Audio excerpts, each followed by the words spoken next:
안녕하세요. 네, 반갑습니다. 오늘은 우리 아모스서 두 번째 시간입니다. 우리 지난 시간에는 아모스 1장을 우리가 같이 1장 1절에 있는 내용을 공부하면서 그 내용을 통해서 아모스 전체의 서론 부분을 잠깐 말씀을 드렸는데요. 그 내용을 복습을 하고 오늘 1장 2절부터 시작되는 내용을 같이 살펴보도록 하겠습니다. 자, 먼저 아모스는 어느 나라 사람이었죠? 어디요? 어디 북방 이스라엘입니까? 남방 유다 사람입니까? 북방 이스라엘. 혹시 다른 의견 있으신가요? 남방 유다. 예, 그렇죠. 남방 유다 사람이었죠. 예. 괜찮습니다. 우리가 다 네, 그렇죠. 드고아라는 곳에, 그죠? 예루살렘보다 남쪽에 있는 드고아라는 곳에서 직업은 뭐였어요? 직업. 예, 목자이면서 뽕나무 키우는 그런 일을 하는 사람이었습니다. 그러니까 한마디로 말해서 선지자로서의 어떤 특별한 교육, 훈련을 받지 않은 그냥 평범한 일반인이었다는 것이에요. 그런데 하나님께서 그를 선택하셔서 어디에다가 보내셨어요? 어느 나라에다 보냈어요? 북방 이스라엘에 하나님의 기별을 선포하도록 보냈다는 것입니다. 자, 그러면 그 당시 아모스가 북방 이스라엘에 보내졌을 때 그때의 북방 이스라엘의 상황은 어땠을까요? 누가 왕으로 다스리고 있었죠? 여로보암 2세입니다. 여로보암 2세. 성경은 그냥 여로보암이라고 이야기를 하지만 굳이 여로보암 2세라고 부르는 이유는 여로보암이 몇 명이기 때문이에요. 두 명이. 그래서 북방 이스라엘을 처음 다스렸던 왕도 여로보암이고 여기에 나오는 왕도 여로보암이에요. 그래서 처음 다스렸던 사람을 여로보암 1세. 여기 드고아 요 아모스 시대에 있었던 왕을 2세라고 부릅니다. 자, 여로보암 2세 때의 북방 이스라엘의 특징, 상황은 어땠죠? 경제적으로 아주 부유함을 누리고 있었습니다. 영토적으로도 가장 넓은 영토. 솔로몬이 다스렸던 그 통일 시대의 그 북쪽 경계선이 거의 다 회복될 정도로 아주 힘도 세고 돈도 많고 종교적으로는요. 단과 베델이라는 곳에서 날마다 제사가 행해지는 말 그대로 부족함이 없는 그런 시대였어요. 그러니까 그 사람들 스스로 생각하기에는 야, 지금처럼 우리가 축복받으며 사는 적이 없다라고 자부할 정도로 풍족한 삶을 살고 있었던 그 시대에 하나님은 남쪽에 있는 아모스를 불러서 북방 이스라엘 사람들에게 보낸 겁니다. 그러니까 그들 이스라엘 사람들이 보는 자기들의 삶과 하나님이 보시는 그들의 삶이 전혀 달랐던 거죠. 그렇다면 과연 하나님께서는 그렇게 완전하고 복 많이 받고 풍족하다고 생각하며 사는 북방 이스라엘 사람들에게 과연 어떤 기별을 선포할까요? 그 내용이 오늘 살펴볼 내용입니다. 우리 2절부터 함께 읽어보도록 하겠습니다. 아모스 1장 2절. 우리 2절 말씀을 같이 읽겠습니다. 그가 이르되 여호와께서 시온에서부터 부르짖으시며 예루살렘에서부터 소리를 내시리니 목자의 초장이 마르고 갈멜산 꼭대기가 마르리로다. 아멘. 자, 여호와의 목소리가 어디에서 나온다고요? 시온에서. 그리고 또 어디서? 예루살렘에서. 시온에서, 예루살렘에서 여호와의 목소리가 이렇게 시작된다는 겁니다. 여러분, 시온은 어디예요?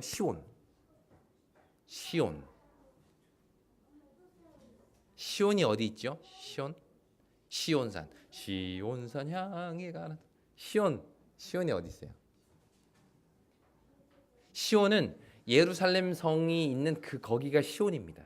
그래서 예루살렘 성이 서 있는 그 산을 시온산이라고 불러요. 그러니까 이스라엘 백성들의 삶의 중심, 그게 이제 시온입니다. 시온 위에 예루살렘 성이 이렇게 서 있는 거예요.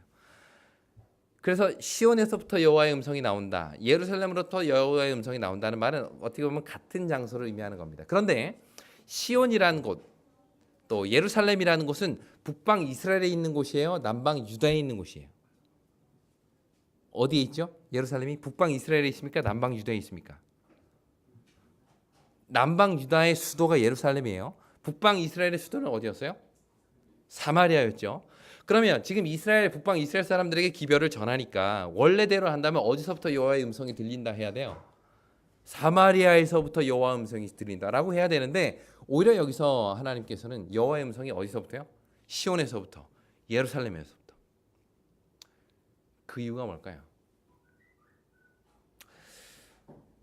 당시 북방 이스라엘에게 있어서 그 예배의 중심, 제사의 중심이 되는 곳이 두 곳이 있었습니다. 한 곳은 제일 위쪽에 있는 단이라는 곳이었고요. 또 한 곳은 제일 밑에 베델이라는 곳이었어요. 이 두 곳에 북방 이스라엘 사람들은 이제 산당을 짓고 거기에다가 이제 제사를 지낼 수 있도록 만들어놨습니다. 언제 만들었는가하면 첫 번째 그 북방 이스라엘의 왕인 여로보암이 그때 그걸 만든 거예요.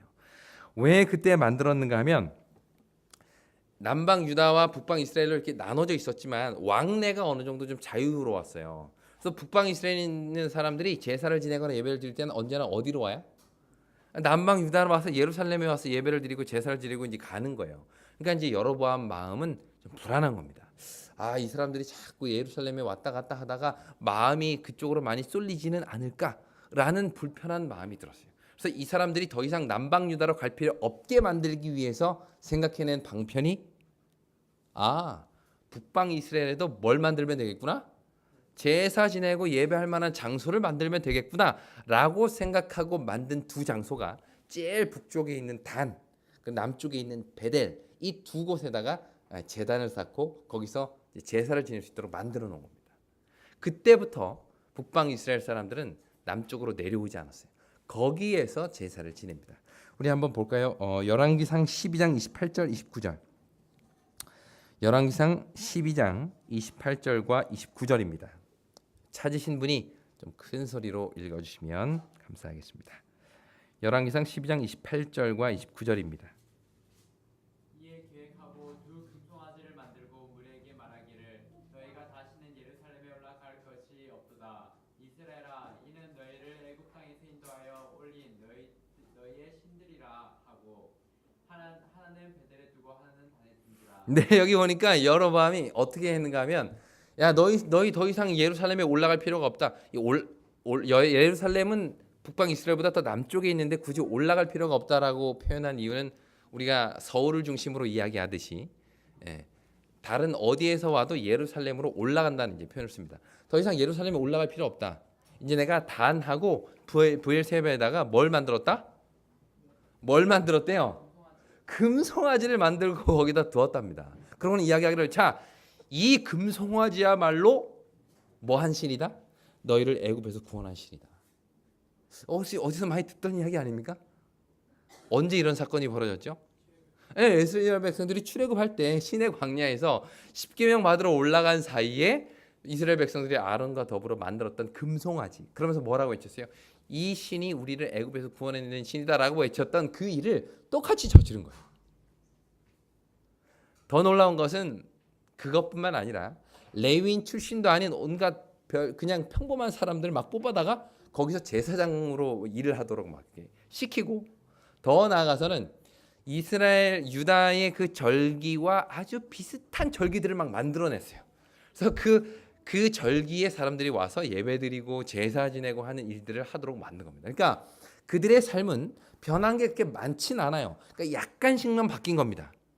예배드리는 장소가 예루살렘에서 단과 베델로 바뀌었고 거기에 있는 게 뭐 다른 법궤나 이런 거에서 좀 이렇게 금송아지로 바뀌었고 절기도 약간 좀 바뀌었고 제사장도 있긴 한데 약간 뭐 레위인이 아닌 사람들이 좀 있고 그러니까 이 사람들에게는 그게 되게 익숙하고 편안했고 거기에 점점 익숙해지다 보니까 그런 예배의 삶이 그런 신앙의 삶이 마치 진짜 예배인 양 그들은 살고 있었던 거예요. 그러면서 끊임없이 아모스가 지난 시간에도 살펴봤듯이 끊임없이 화목제 드리고 하나님 앞에 감사제 드리고 이런 일들을 계속했어요. 그들 자신이 볼 때 단과 브엘세바에서 드리는 예배나 예루살렘에서 드리는 예배나 별반 다르지 않다고 생각했던 것 같습니다. 오히려 그들의 예배가 훨씬 화려하고 역동적인 예배라고 생각했을지 모르겠어요. 하지만 하나님은 그 생각이 달랐습니다. 하나님의 마음은 그들의 그러한 잘못된 신앙을 그냥 보고 있을 수가 없었던 거죠. 그래서 음성을 외치기를 어디에서부터요? 시온에서부터 또 예루살렘부터 하나님의 음성이 들렸다라는 표현으로 그들의 잘못된 신앙을 경고하기 시작합니다. 그런데 여기 3절부터 보시면 좀 특이한 표현들이 이제 그 밑으로 쭉 나오는데요. 3절 말씀을 우리 같이 읽겠습니다. 아모스 1장 3절. 여호와께서 자 시작. 여호와께서 이와 같이 말씀하시되 다메섹의 서너 가지 죄로 말미암아 내가 그 벌을 돌이키지 아니하리니 이는 그들이 철 타작기로 타작하듯 길르앗을 압박하였음이라. 자, 이제 이스라엘 백성들의 죄에 대한 이야기가 이제 나와야 되는데 3절부터 보니까 누구의 죄를 지금 이야기하고 있어요? 다메섹. 다메섹은 이스라엘 도시일까요? 아닐까요? 다메섹. 다메섹은 이스라엘 도시가 아닙니다. 제가 이걸 준비해야 되겠다 생각했는데 깜빡했는데 지도를 좀 보여드리려고 했었는데 제가 다음번 시간에 한번 지도를 보여드릴게요. 다메섹은 어디 있는가 하면 이렇게 이스라엘이 있으면 그 위쪽에 있는 도시가 다메섹입니다. 그 당시 아람이라는 나라의 수도가 다메섹이었어요. 그러니까 이스라엘 백성들에게 외치는 기별인데 누구 죄부터 이야기해요? 다메섹, 이방 나라 도시부터. 그러니까 다메섹이라는 표현은 도시 이름이긴 하지만 아람 전체를 대표하는 도시고요. 또 하나 그 다음부터 보면 어디가 또 나와요? 6절 보니까 여호와께서 이와 같이 말씀하시되 어디?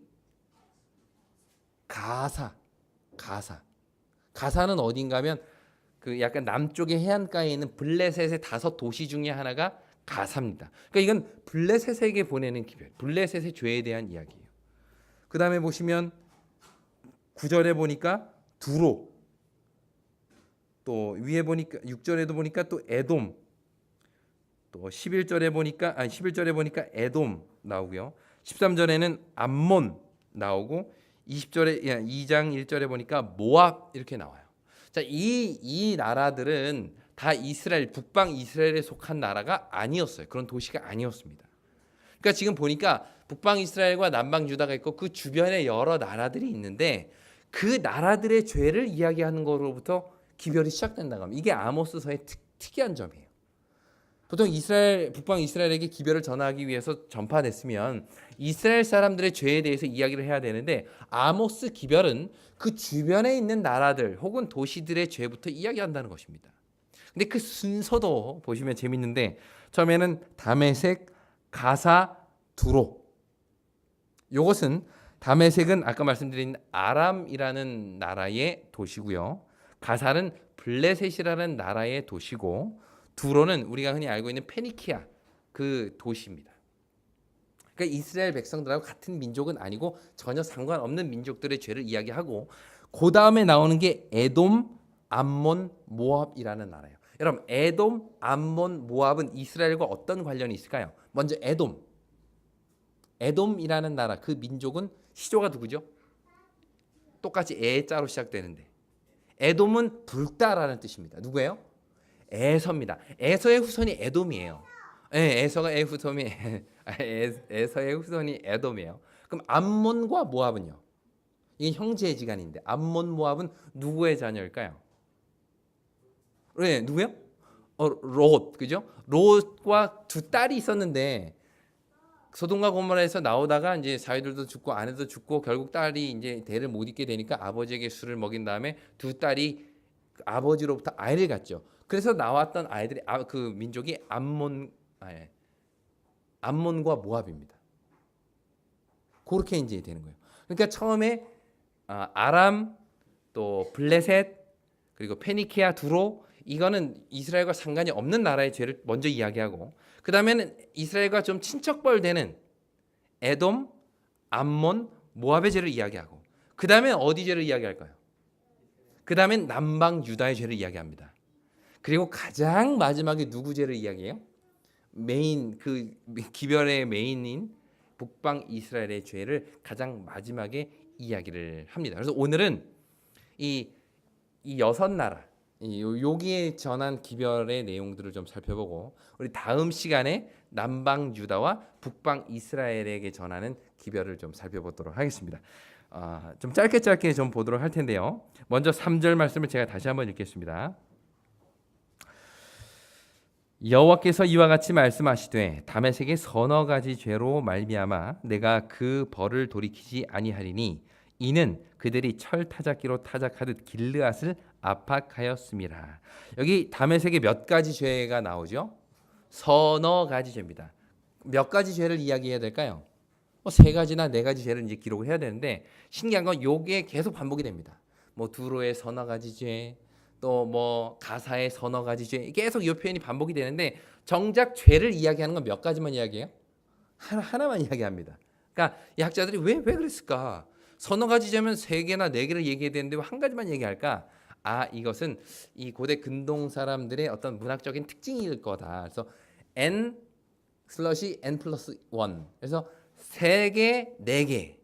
요게 하나의 이제 틀인데 어떻게 보면 그들의 어떤 완전하고 온전한 숫자, 그들의 엄전 확실하고 분명한 그들의 죄를 나타내는 어떤 표현일 것이다라고 설명을 합니다. 뭐 어쨌든 한 가지 죄를 이야기하는데 그 죄가 뭐라고 여기 설명해요? 그들이 철 타작기로 타작하듯이 길르앗을 뭐 했대요? 압박했답니다. 여러분 타작기가 뭐죠? 곡식을 터는 거예요. 곡식 알곡을 이렇게 빼내는 거죠. 저는 사실 이 타작기라는 것을 본 적이 잘 없습니다. 그러니까 예를 들어 콩을 타작할 때 도리깨질 하는 거는 저희가 어릴 때 봤어요. 그것도 타작기 중에 하나겠죠. 근데 그 어떤 저희 옛날 할머니 댁에 그 썰애라고 하나요? 썰애? 철로 이렇게 뾰족뾰족하게 돼 있는 것도 그것도 타작기에 속합니까? 이게 벼를 이렇게 넣어서 쑥 훑으면 이제 알들이 이렇게 떨어지는 걸 썰애 맞나요? 제 기억에 말해 탈곡기. 예. 그 타작기가 있는데 여기 보니까 철로 만든 타작기로 타작하듯이 길앗을 압박했대요. 이게 무슨 의미일까요?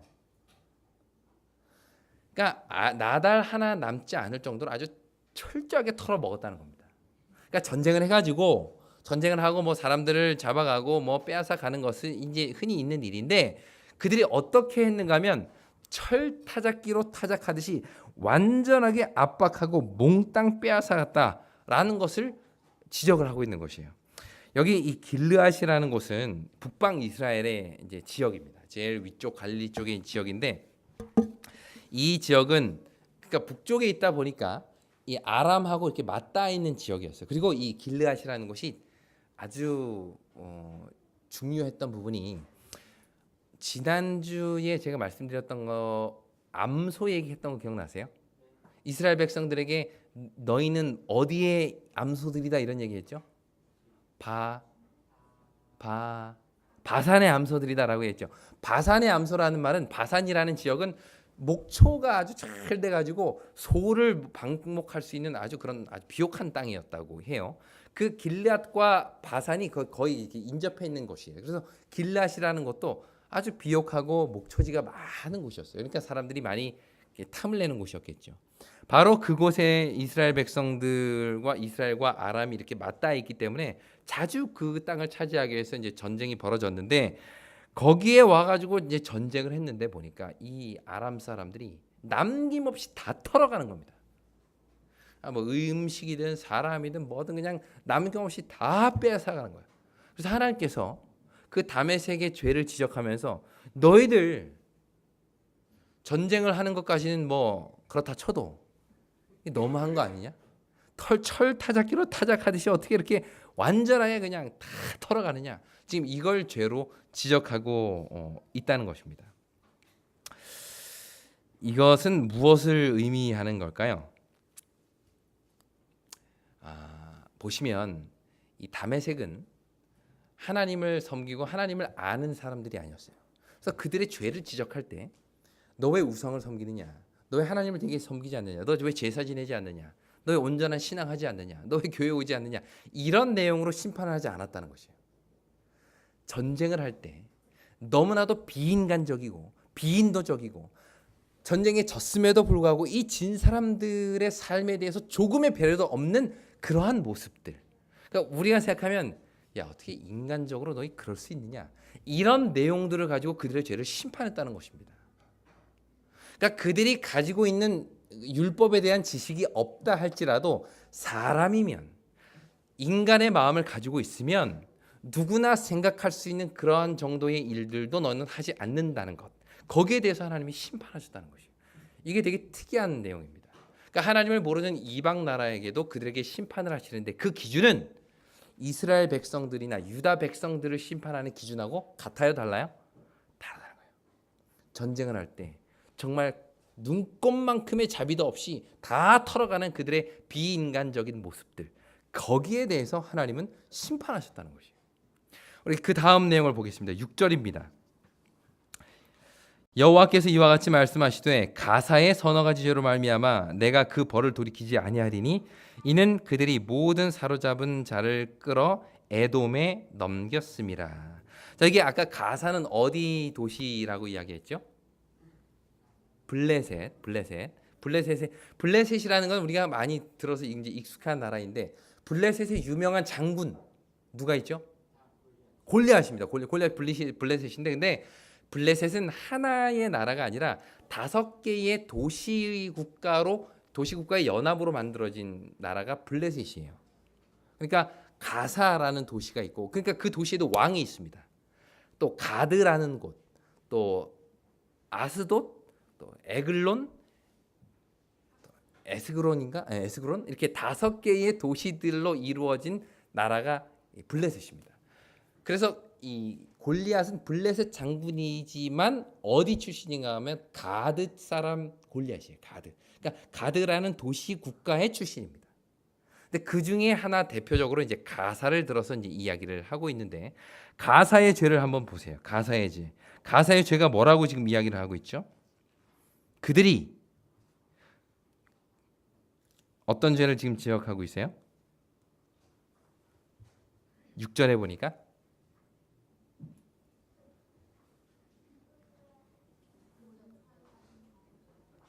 네? 뭐라고 지금 지금 여기 6절 보시죠. 6절에 보시니까 가사의 서너 가지 죄를 이야기하는데 그들의 죄를 이야기하는 한 가지 죄가 뭐예요? 사로잡은 자를 끌어다가 에돔에다가 넘겼다는 겁니다. 이게 그들의 죄예요. 하나님께서 가사를 심판하시는 이유는 그들이 사로잡은 사람들을 에돔에다가 팔아 넘겼다는 겁니다. 여기서 말하는 사로잡은 자는 뭐예요? 어떤 사람일까요? 전쟁 포로를 의미합니다. 전쟁을 해가지고 사람을 포로로 잡았어요. 그 당시에는 포로로 잡으면 자기가 전쟁 노예로 삼든지 아니면 돌려보내든지 그렇게 해야 되는데 이 사람들은 뭐 했다는 거예요? 사람을 팔아 넘겼다는 겁니다. 에돔이라는 곳에다가 팔아 넘겼다는 것이에요. 인신매매를 했다는 겁니다. 하나님은 지금 그것을 꼬집어 이야기하시는 거예요. 야, 너희가 전쟁에서 포로로 잡은 사람들을 어떻게 다른 사람에게 팔아 넘기냐? 사람을 상품으로 생각하고 팔아 넘긴 것, 거기에 대해서 이야기를 하는 겁니다. 이것 역시 내용이 뭐예요? 어떤 율법에 대한 내용이든지 신학에 대한 내용이 아니었어요. 하나님께서 그 나라의 죄를 지적한 내용은 야, 너희가 사람으로서 기본적으로 이 사람을 물건 취급하고 그 사람을 다른 나라에다가 팔아 넘기는 일들, 어떻게 너희들이 그런 일들을 할 수 있느냐라는 것을 지적하고 있다는 것입니다. 그 다음 내용도 마찬가지 내용이에요. 9절 보겠습니다. 이번에는 두로라는 지역의 죄를 지적하고 있는데요. 우리 9절을 같이 읽겠습니다. 여호와께서 시작. 여호와께서 이와 같이 말씀하시되 두로의 서너 가지 죄로 말미암아 내가 그 벌을 돌이키지 아니하리니 이는 그들이 그 형제의 계약을 기억하지 아니하고 모든 사로잡은 자를 에돔에 넘겼음이라. 자, 지금 이 얘기도 뭐예요? 그들의 죄가 뭐라고 이야기를 해요? 사로잡은 자를 팔아 넘겼다는 겁니다. 인신매매했다는 것이에요. 그것이 이 두로라는 지역에 하나님께서 심판을 내리신 이유라는 겁니다. 여기서 우리가 분명히 기억해야 할 것은 하나님께서 이방 민족들을 심판할 때 그 기준으로 제시하는 것들은 뭐냐? 사람이면 기본적으로 지켜야 할 그러한 윤리들, 그런 것들을 따르지 않은 것에 대해서 하나님이 심판하신다는 거예요. 여러분, 두로라는 지역은 뭘로 유명한 도시인가 하면 무역으로, 무역으로 아주 유명한 도시입니다. 그러니까 북방 이스라엘 북쪽에 지중해 쪽에 있는 도시인데 이 두로, 시돈 이것은 우리가 흔히 많이 듣던 이 페니키아의 도시들이에요. 페니키아는 해상 무역을 점령한 나라입니다. 지중해 지역 전체를. 그래서 그 페니키아 사람이 나중에는 어디로 가요? 카르타고라는 나라를 세우잖아요. 그래서 로마와 싸울 정도로 엄청난 해상 무역을 했던 나라가 카르타고인데 그게 이제 시작이 페니키아예요. 거기에 대표 도시가 두로입니다. 그래서 두로는 뭘로 유명한가 하면 무역을 하는 것으로 아주 유명한 도시예요. 그러니까 그 지역은 작지만 부가 엄청나게 많은 나라가 이 두로라는 그 도시입니다. 근데 여기 에스겔 27장에 보시면 에스겔 27장 한번 펴보도록 하겠습니다. 에스겔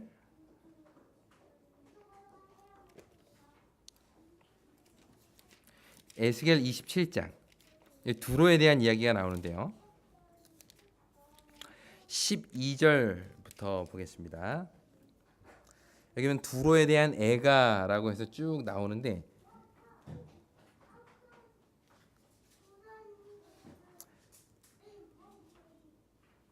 여기 17절부터 있는 말씀을 보도록 하겠습니다.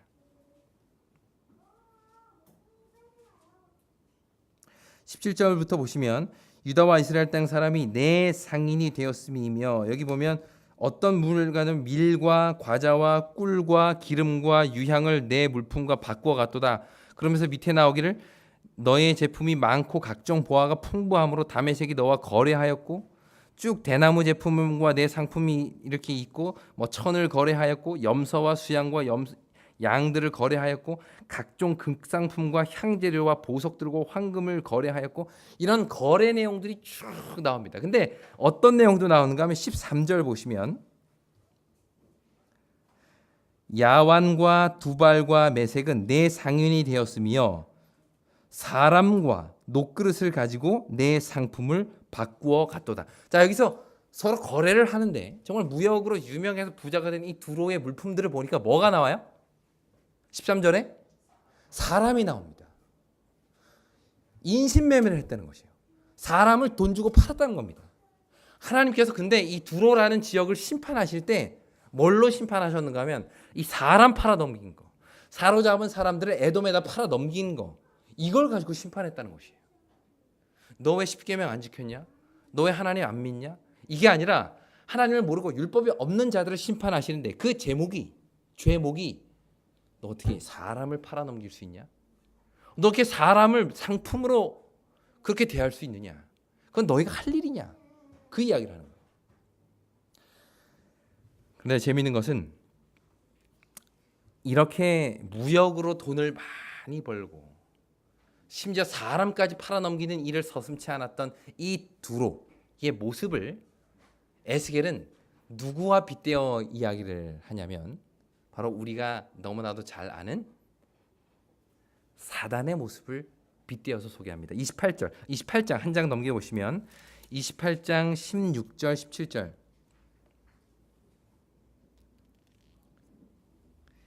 16절 17절 제가 읽겠습니다. 내 무역이 많음으로 내 가운데에 강포가 가득하여 내가 범죄하였도다.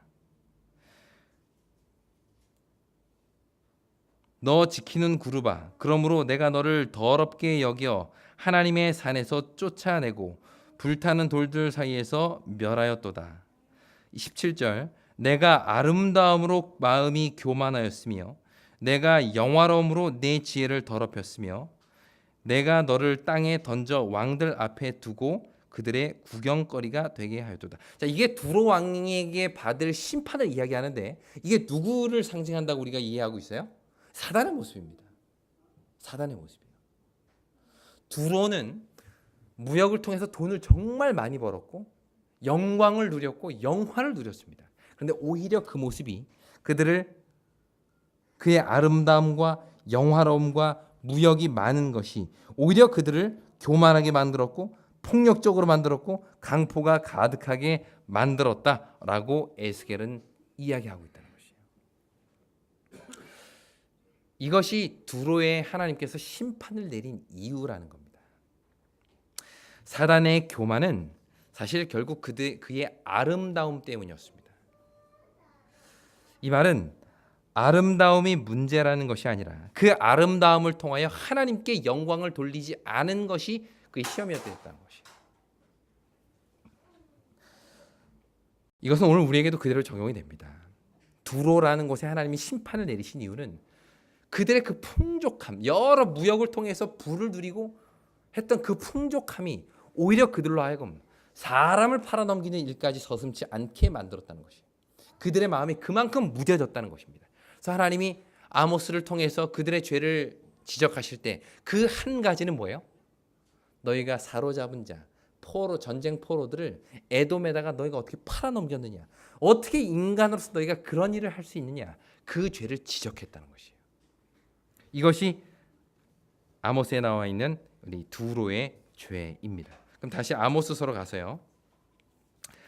11절 보시면 여기에는 에돔의 죄를 이야기하고 있습니다. 11절 말씀 제가 읽겠습니다. 여호와께서 이와 같이 말씀하시되 에돔의 서너 가지 죄로 말미암아 내가 그 벌을 돌이키지 아니하리니 이는 그가 칼로 그의 형제를 쫓아가며 긍휼을 버리며 항상 맹렬히 화를 내며 분을 끝없이 품었습니다. 자, 지금까지는 이제 이스라엘과 관련이 없는 나라들, 뭐 두로라는 나라, 또 가사라는 나라, 또 다메섹이라는 나라, 이런 나라들에 대해서 이야기를 했는데 지금부터는 이스라엘의 형제되는 나라에 대한 이야기를 합니다. 여기 그 에돔의 죄를 보니까 뭐라고 이야기를 하고 있어요? 칼로 그의 형제를 쫓아가며 긍휼을 버리며 항상 맹렬히 화내며 분을 끊임없이 품었다라는 것에 대해서 이야기를 합니다. 그러니까 전쟁을 할 때 끝까지 그 사람들을 따라가서 다 죽이고 언제나 그의 형제들에게 분을 품고 이스라엘 백성들이 형제임에도 불구하고 그들에게 아주 악랄하게 대하는 그들의 모습을 하나님께서는 정죄하고 있는 거예요. 여러분, 여기 이 에돔이라는 나라에 안 좋은 이 어떤 인연이 이스라엘과 맺어졌던 인연의 시작이 언제부터였을까요? 에돔하고 좀 안 좋았던 기억. 출애굽할 때 어떤 일이 있었죠? 네, 뭐 한다 그랬어요? 이 모세가 우리가 가나안 땅으로 이제 들어갈 때 이 에돔을 좀 우리가 좀 가야하는데 우리가 큰 대료본으로만 가고 뭐 열매를 따먹든지 뭐 이런 거 절대 안 하고 그냥 지나가게만 해달라. 지나가게만. 우리 형제 아니냐? 형제 아니냐? 우리는 야곱의 후손이고 너는 에서의 후손이니까 우리 형제 아니냐? 그거 좀 양해해달라 했는데 에돔 왕이 어떻게 했어요? 너 안 됩니다. 그래가지고 이게 힝 돌아요. 그때부터 이 이스라엘 백성들과 에돔 민족들은 등을 지기 시작했는데 늘 이렇게 티격태격 싸우는 일들이 많았어요. 그래서 하나님께서는 그들에게 죄를 지적하시면서 심판하시기를 뭐라고 얘기해요? 너는 왜 형제에게 항상 분을 품고 사느냐? 어떻게 그렇게 맹렬하게 화를 내면서 그렇게 사느냐? 그 죄를 지적하는 거예요. 네. 이것이 하나님께서 이 에돔이라는 나라, 그 민족의 죄를 지적하신 내용인 것입니다. 그 다음 13절 암몬 보겠습니다. 13절을 제가 읽겠습니다. 여호와께서 이같이 말씀하시되 암몬 자손의 서너 가지 죄로 말미암아 내가 그 벌을 돌이키지 아니하리니 이는 그들이 자기 지경을 넓히고자 하여 길르앗의 아이벤 여인의 배를 갈랐음이니라. 자, 여기 암몬은 이스라엘의 그 제일 북쪽에는 아람이 있고 그 북서쪽에 있는 게 암몬이에요. 암몬. 그러니까 암몬하고도 길르앗이 서로 이렇게 맞닿아 있습니다. 맞닿아 있어요. 그러니까 길르앗하고도 이제 전쟁이 많이 있었는데 그들의 죄를 뭐라고 이야기를 하고 있어요? 어떤 죄를 지금 지적하고 있죠? 아이벤 여인의 배를 갈랐대요. 뭐 얘기하는 걸까요? 전쟁을 하는데 와서 쳐들어오는 것까지는 뭐 그렇다 쳐요. 임신한 여인의 배를 가르는 일까지 서슴지 않았다는 겁니다. 인간으로서 하지 못할 일들을 그들이 저질렀다는 것이에요.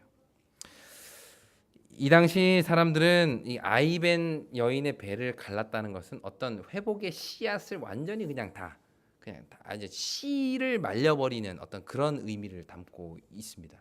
그래서 이 이 나라의 사람들에게 하나님께서 벌을 내리시고 심판을 내리신 이유는 그들이 전쟁을 할 때에 그들이 인간으로서 지켜야 할 도리를 넘어서 임신한 여인의 배를 가르고 그런 비인도적인 행동을 했던 것에 대한 심판을 하나님께서 이야기하고 계시다는 것이에요. 모압입니다. 그 다음 2장 1절 여호와께서 이와 같이 말씀하시되 모압의 선악한 죄로 말미암아 내가 그 벌을 돌이키지 아니하리니 이는 그가 에돔 왕의 뼈를 불살라 죄를 만들었으며. 자, 지금 이 사람들의 죄는 뭐예요? 에돔 왕의 뼈를 파가지고 불살랐다는 것이에요. 그러니까 전쟁을 했는데 전쟁에서 이겼는데 그냥 그것으로 끝나는 것이 아니라 굳이 죽은 사람의 시체를 끄집어내 가지고 불로 태우는 일들을 했다는 겁니다. 이게 왜 죄가 될까요? 이것도 역시 정말 인간으로서 하지 못할 비인도적인 일들에 대한 하나님의 심판인 것이에요. 자, 정리해 보면 지금 이 이스라엘과 유다 백성 외에 그 주변에 있는 나라들의 죄들을 쭉 한번 살펴보시면 그 내용들이 어떤 내용들이에요? 다메섹은 길앗 백성들을 조금의 배려도 없이 유린한 죄. 가사는 전쟁 포로를 에돔에 팔아 먹은 죄. 두로도 전쟁 포로를 에돔에 팔아 넘긴 죄. 에돔은 형제들과 싸우며 늘 맹렬히 분노한 죄. 암몬은 길앗의 아이벤 여인의 배를 가른 죄. 모압은 죽은 왕의 뼈를 불살라 죄를 만든 죄. 자, 이 이방 민족들의 죄들의 특징이 다 뭐예요? 어떤 신앙에 대한 내용이 아니었다는 것이에요. 너 왜 십계명 안 지켰냐? 이런 것 때문에 심판하지 않으셨다는 것이에요. 그들이 받은 빚 가운데서 사람이면 누구나 지켜야 할 가장 인간적이고 인도적인 부분까지도 그들이 하지 않았다는 겁니다. 인간의 탈을 쓴 짐승으로서의 삶을 하나님은 지금 심판하고 계시는 거예요. 이걸 통해서 우리가 알 수 있는 것은 하나님의 심판은 사람들이 다 받은 빚마다 다 다르다는 거예요. 근데 하나님을 전혀 모르는 사람들을 어떻게 그러면 심판하실까?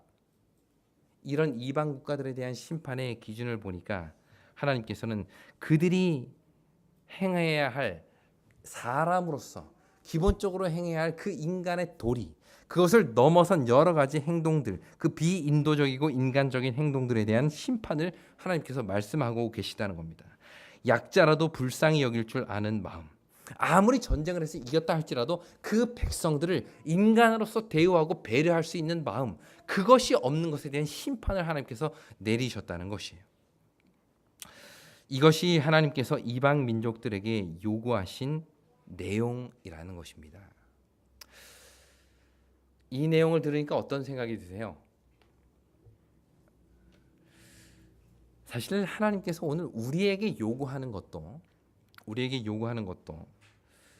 우리의 이웃을 어떻게 대해하느냐, 그것이 사실 하나님께서 우리에게 요구하시는 율법의 핵심이라는 생각이 듭니다. 갈라디아서 5장 14절에 보면 온 율법은 내 이웃 사랑하기를 내 자신과 같이 하라 하신 이 한 말씀에 이루어졌다, 이렇게 이야기해요. 모든 율법이 이웃 사랑하라는 말에 다 이루어졌다는 거예요. 로마서 13장 9절에도 보면 간음하지 말라, 살인하지 말라, 도적질하지 말라, 탐내지 말라 한 것과 그 외에 다른 모든 계명이 있을지라도 내 이웃을 내 자신과 같이 사랑하신 그 말씀 가운데 다 들었느니라. 우리가 하나님을 믿고 예수님을 사랑한다고 하면서도 이웃을 사랑하지 못하고 약자들을 돌보지 못하고 인간적이지도 못한 모습을 보인다면 그건 이방인들, 하나님을 모르는 사람들과 다를 바가 하나도 없다는 것이에요. 우리는 예수님을 믿고 살아가는 사람이라고, 난 그리스도인이라고 외치지만 다른 사람들이 볼 때에 불쌍하고 힘들고 약자들에 대한 전혀 연민도 없고 오히려 그들을 더 윽박지르고 그들을 압제하고 그들의 노동력을 착취하고 그들의 가진 재물을 빼앗고 하는 이런 일들, 그런 것 자체가 하나님께서 심판하시는 기준이 된다는 것입니다. 하나님을 모르는 사람들에게도 그것이 중요한 기준이 되는데 우리에게는 오직 더 하겠습니까? 결국 하나님께서 우리에게 요구하시는 것, 그것의 가장 기본 베이스는 어떻게 보면 예배 잘 들었느냐, 기도 잘했느냐, 찬양 잘했느냐, 그것은 어떻게 보면 이방인들보다 더 높은 기준이에요. 우리가 다음번에 살펴볼 남방 유다와 북방 이스라엘의 죄를 지적하는 데 있어서는 그런 율법에 대한 내용이 나옵니다. 그거는 어떻게 보면 이방인들보다 더 높은 기준을 하나님께서 요구하셔요. 그러면 그 높은 기준을 요구하신다는 말은 지금 다른 이방 민족들에게 요구했던 것들은 일단 뭐예요? 그건 기본입니다. 기초예요. 다른 사람들에게 연민을 갖고 전쟁에 진 사람들을 정말 인간적으로 대하고 약자들을 돌아보고 하는 것들은 하나님을 믿는 백성들에게는 기본이에요. 그 위에 하나님의 율법에 순종하면서 살아가는 삶에 대한 요구를 하나님께서 하신 겁니다. 그런데 정작 이스라엘 백성들의 삶은, 유대인의 삶은, 아니 오늘 우리의 삶은 하나님의 율법 이전에 기본적으로 지켜야 할 이 인간으로서의 어떤 도리, 윤리, 사람들 간에 가져야 할 어떤 연민의 마음, 안타까운 마음, 그것을 가지고 살고 있느냐는 것이에요. 오늘 이것이 우리에게는 도전입니다. 하나님께서 오늘 우리에게 요구하시는 내용이 바로 그거라는 거예요. 너 안식일 잘 지켰냐? 너 기도 열심히 하고 있냐? 너 말씀 열심히 읽고 있느냐?